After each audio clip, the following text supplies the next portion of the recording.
ইরানে বিমান হামলা চালিয়েছে যুক্তরাষ্ট্র। রবিবার ভোরে সোশ্যাল মিডিয়া প্ল্যাটফর্ম ট্রুথ সোশ্যালে এক পোস্ট করে এই তথ্য জানিয়েছেন যুক্তরাষ্ট্রের প্রেসিডেন্ট ডোনাল্ড ট্রাম্প।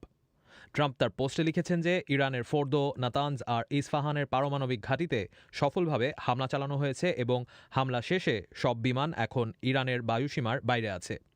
এর কিছুক্ষণ পর ডোনাল্ড ট্রাম্প আবারও পোস্ট করেন ফোর্দো ইজ গন, অর্থাৎ ফোর্দো শেষ। ইরানও আনুষ্ঠানিকভাবে স্বীকার করেছে যে ফোর্দোতে হামলা হয়েছে। ইরানের তাসনিম নিউজ এজেন্সির বরাত দিয়ে সংবাদ সংস্থা রয়টার্স খবর প্রকাশ করছে যে ফোর্দোর একাংশে বিমান হামলা করা হয়েছে। ইরানের ফার্স্ট নিউজ এজেন্সির বরাত দিয়ে প্রকাশ করা আরেক খবরে আরেকজন কর্মকর্তা নিশ্চিত করেছেন যে ইস্পাহান ও নাতানজ পরমাণু কার্যক্রম কেন্দ্রেও হামলা করা হয়েছে। তবে এসব স্থাপনায় যুক্তরাষ্ট্র বিমান হামলা চালালেও পরমাণু কেন্দ্রগুলোর খুব বেশি ক্ষতি হয়নি বলে মন্তব্য করেছেন একজন ইরানি কর্মকর্তা। ইরানের রাষ্ট্রীয় সংবাদ মাধ্যমের একজন উপপরিচালক হাসান আবেদিনি বলেছেন যে যুক্তরাষ্ট্র হামলা করলেও ইরান খুব বেশি ক্ষয়ক্ষতির শিকার হয়নি, কারণ পরমাণু কেন্দ্রগুলো থেকে গুরুত্বপূর্ণ সরঞ্জাম আগেই সরিয়ে নেওয়া হয়েছিল।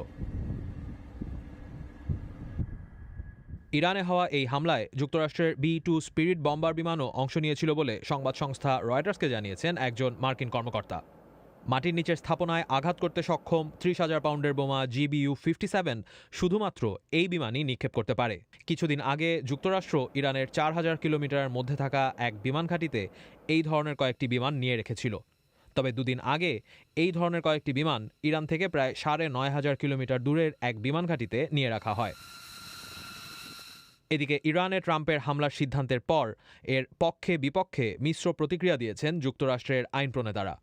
কয়েকজন সিনেটর মিস্টার ট্রাম্পের এই পদক্ষেপকে স্বাগত জানালেও কয়েকজন সিনেটর এটিকে অসাংবিধানিক বলেও সমালোচনা করেছেন।